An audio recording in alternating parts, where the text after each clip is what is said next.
আপনাকে আমি কতবার বললাম যে আমার 5টা উপদেশ মনে রাখবেন। আমি আব্দুর রাজ্জাক বিন ইউসুফ আপনার জন্য জাতিকে 5টা উপদেশ দিয়ে গেলাম। এক, আপনার জীবনের সবচেয়ে জরুরি কাজ কোনটা? এর চেয়ে জরুরি কাজ পৃথিবীতে নেই, সেটা হলো সালাত, নামাজ। মনে রাখতে হবে আপনাকে।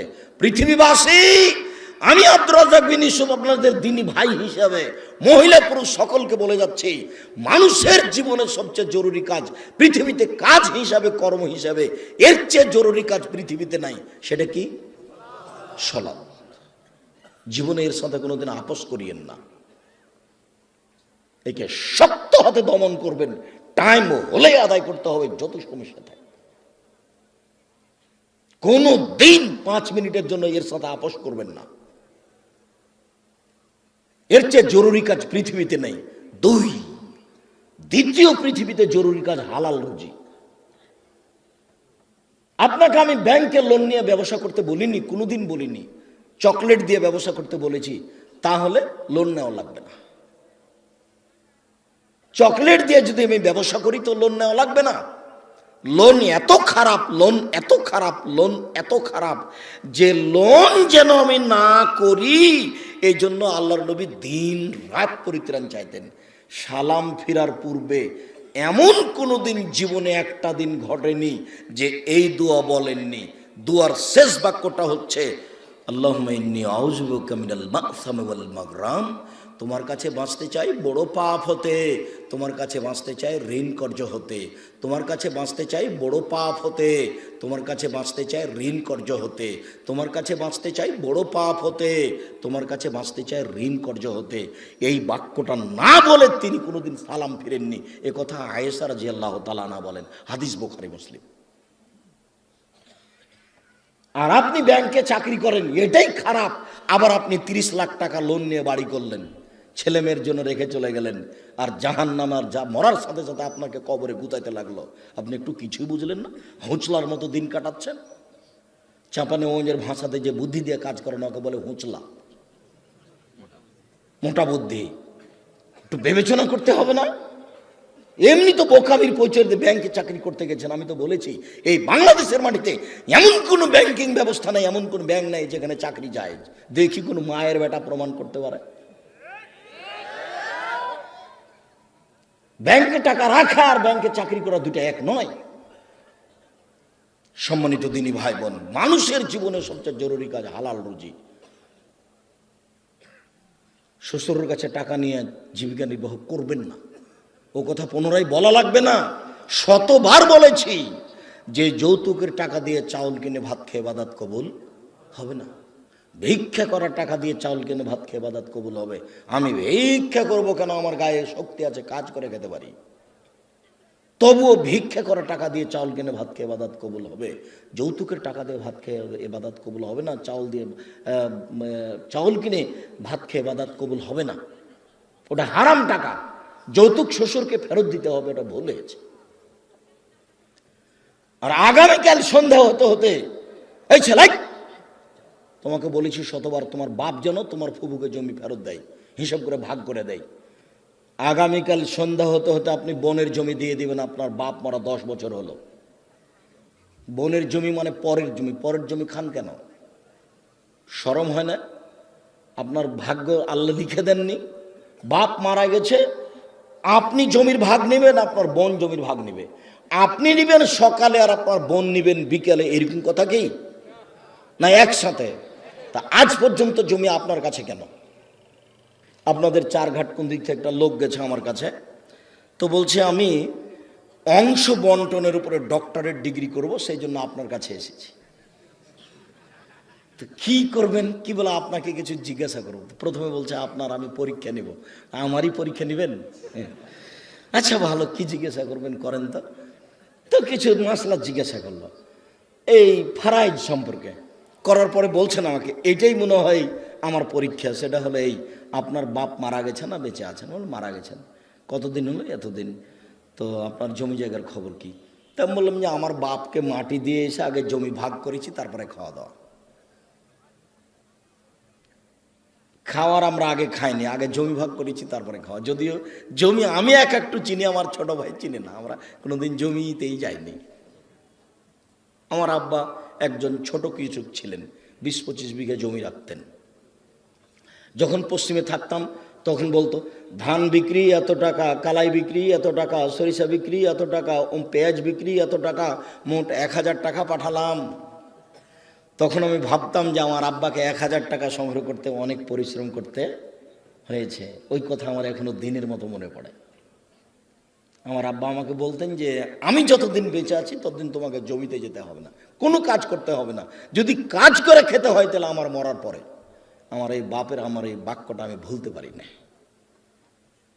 যে তোমরা যদি কাজ করে খাওয়াই লাগে তা আমার পরে খাও, আমি যতদিন আছি তোমরা ততদিন এই জমি জায়গাতে যাও না।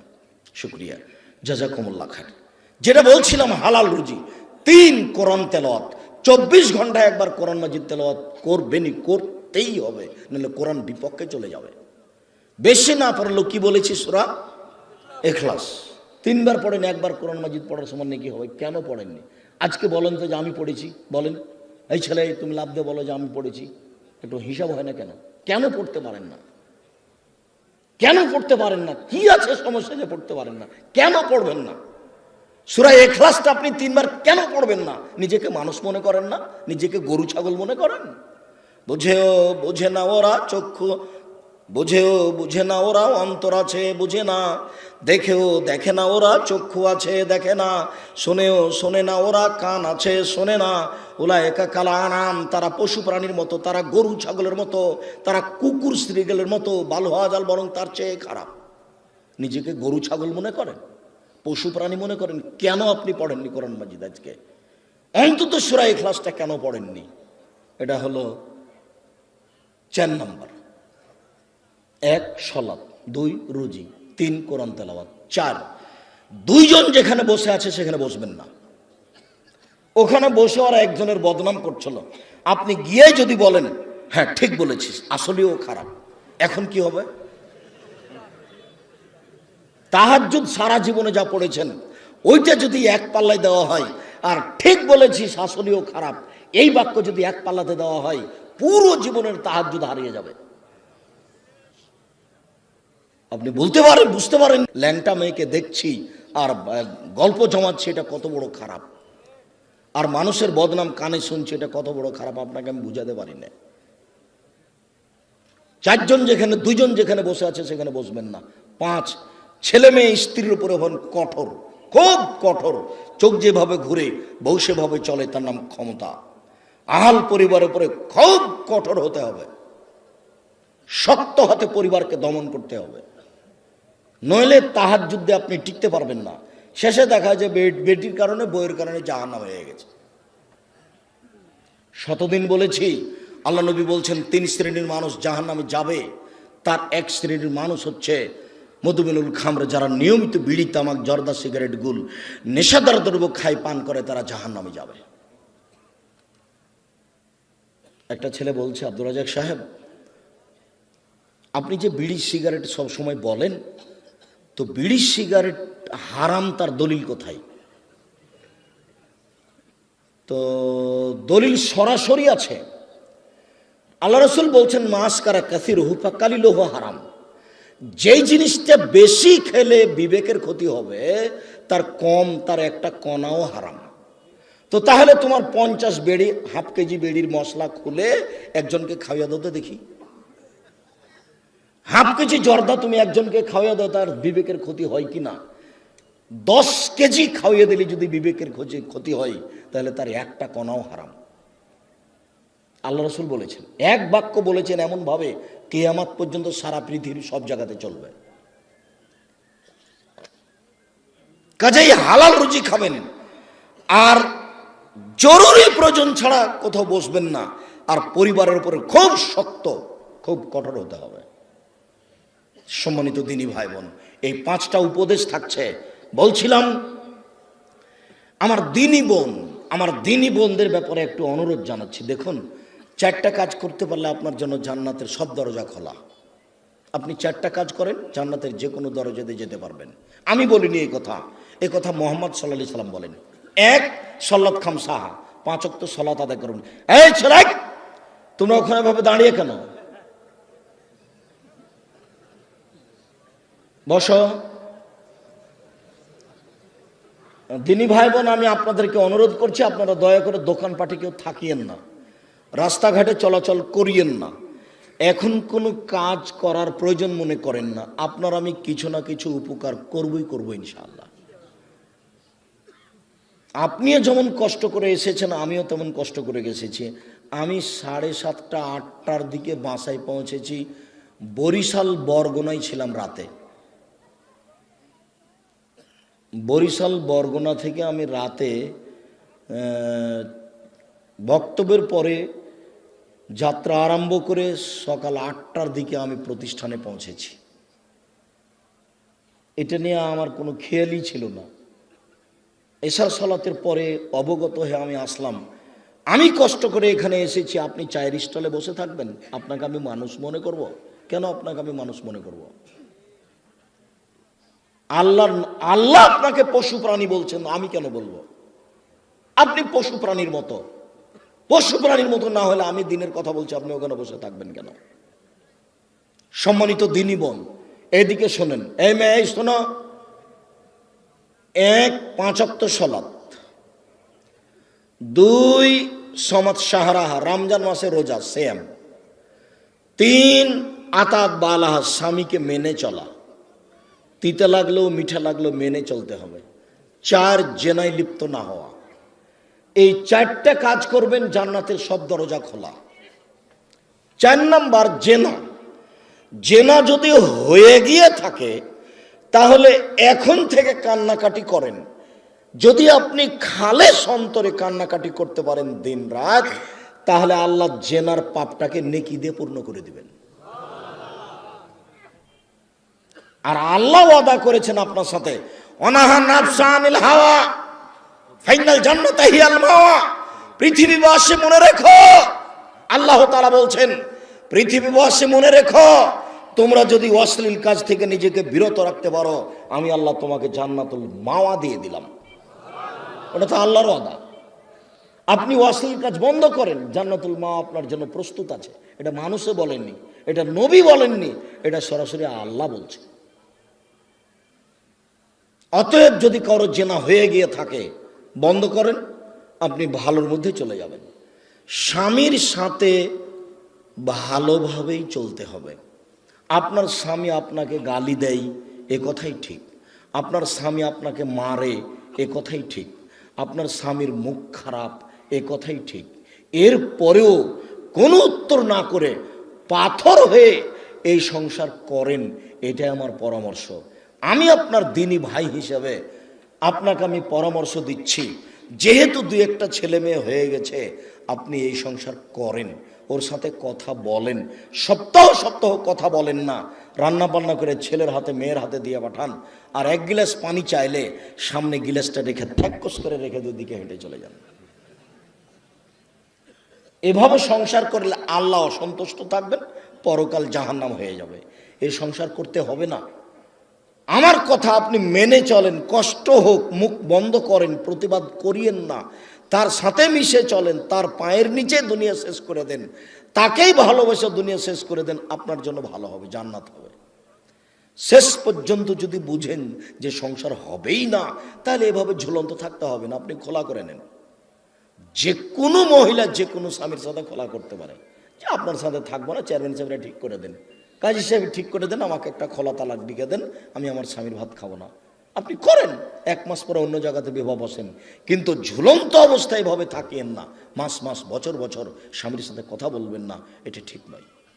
কষ্ট করে, গালি সহ্য করে, মায়ের সহ্য করে আপনি চুপচাপ থেকে সংসার মেনে নেন, আপনার জন্য ভালো হবে। যদি শেষ পর্যন্ত বুঝেন যে হবেই না, তাহলে 7 দিন পার করতে হবে না, সংসার বাদ দেন। 4টা কাজ করেন, জান্নাতের সব দরজা খোলা আপনার জন্য। আপাতত কথা শেষ, আপনি আমার দিনী বোন। 1 5 ওয়াক্ত সালাত, 2 রমজান মাসে রোজা, 3 স্বামীকে মেনে চলা, 4 জেনায় লিপ্ত না হওয়া। জেনা যদি ঘটেই থাকে তাহলে মরা পর্যন্ত কান্নাকাটি করেন, যা পাপ হয়েছে সেটা আল্লাহ নেকি দিয়ে পূর্ণ করে দিবেন ইনশাআল্লাহ। এবার আপনাদের সাথে একটু জরুরি কথা, যেটা আল্লাহ রাসূল বলেছেন, স্বামী হিসাবে, বাপ হিসাবে জরুরি কথা হচ্ছে, 1 যে মানের আপনি খাচ্ছেন বউকে স্ত্রীকে সে মানের খাওয়াবেন। 2, যে মানের কাপড় আপনি পরছেন বউকে স্ত্রীকে সে মানের পরাবেন। 3, কখনো কটু কথা বলবেন না। স্ত্রীকে কটু কথা বলা নিষেধ, গালি দেওয়া নিষেধ, নিন্দা করা নিষেধ। শ্বশুর শাশুড়ির ব্যাপারে মন্তব্য ভুলেও কোনোদিন ঘুমের ঘরেও করবেন না। শ্বশুর শাশুড়ির বিরুদ্ধে কোনোদিন কথা বলবেন না। স্ত্রীকে কখনো কটু কথা বলবেন না। বলবেন না ভুলে যে তোমার রংটা কালো, বলবেন না ভুলে যে তোমার ঠোঁটটা মোটা। একবার যদি ঠোঁট মোটা বলেন 10 বছর আপনাকে ভালোবাসবে না। ওরা হচ্ছে কম বুদ্ধির প্রশংসা প্রিয় মানুষ, সব সময় প্রশংসা করেন, তুমি খুব ভালো, তুমি খুব ভালো, তোমার মতো কোনো মেয়ে দেখি না, সারা রাত পাঁটি বেঁধবে। তার কাছে সেবা নেওয়ার চেষ্টা করেন, কটু কথা বলিয়েন না। 4, মুখের উপরে মারবেন না, কোনো সময় না, মুখের উপরে মারবেন না। গালে থাপ্পড় মারবেন না, আল্লাহর নবী নিষেধ করেছেন কঠিনভাবে। 5, ওলা তাত্র খাইল্লা ফিল বাইতে, নিজের বাড়ি ছাড়া কোথাও থাকতে দিবেন না। যেতেই পাবে না খালার বাড়ি, ফুফুর বাড়ি, মায়ের বাড়ি, নানির বাড়ি, কোনো বাড়ি যেতে পাবে না। বিবাহের বাড়ি তো অসম্ভব হতেই পারে না। দাওয়াত দিয়েছে আপনি যাবেন, আপনার ছেলে যাবে, আপনার বউ যাবে কেন? বিবাহের বাড়িতে গেলে স্বামীর সংখ্যা বেশি হয়ে যায়। কমিউনিটি সেন্টারে যাওয়ার কোনো প্রশ্নই আসে না, বাজারের তো কোনো প্রশ্নই আসে না। পুরুষের পরিচয় দিবেন, কই আমরা তো কোনোদিন বাজারে যাই না, আমরা তো বেঁচে আছি দুনিয়াতে। আমাদের আহাল পরিবারের তো কোনো সময় বাজারে যায় না, আমরা তো আছি দুনিয়াতে বেঁচে। আপনার বউ কেন বাজারে যাবে? কেন? কাপুরুষ আপনি? বেটা মরে গেছে, স্বামী মরে গেছে, আপনি মারা গেছেন, আপনার ছেলে মারা গেছে, কেন আপনার বউ বাজারে যাবে? নিজেকে পুরুষ মনে করেন না? এই 5টা জিম্মেদারি পালন করবেন। 5ম নম্বরটা খুবই শক্ত। এটাই ছিল 5টা উপদেশের শেষ। স্ত্রী পরিবারের উপর কঠোর হতে হবে, আপনার কথাই চলবে এই বাড়িতে। তাকে কোনোদিন কাপড় কিনতে দিবেন না যতদিন পর্যন্ত না বুঝেছে যে আপনি মোটা কাপড় কিনলো আমার কাছে মিঠে, চিকন কাপড় কিনলো আমার কাছে মিঠে। যতক্ষণ পর্যন্ত আপনার স্ত্রী এইটা না বুঝেছে ততক্ষণ পর্যন্ত সংসারে শান্তি আসবে না। আপনার প্রত্যেকটা কাজের উপরে তাকে খুশি থাকতে হবে যে আপনারটা ভালো, আমার ভালো। আমি নিজে থেকে বাজার করতে যাব, আমি কাপড়টাতে হাত দিয়ে দেখবো যে চিকন নয়, তখন এভাবে ছুঁড়ে মারবো, এই সংসার ভালো হবে না।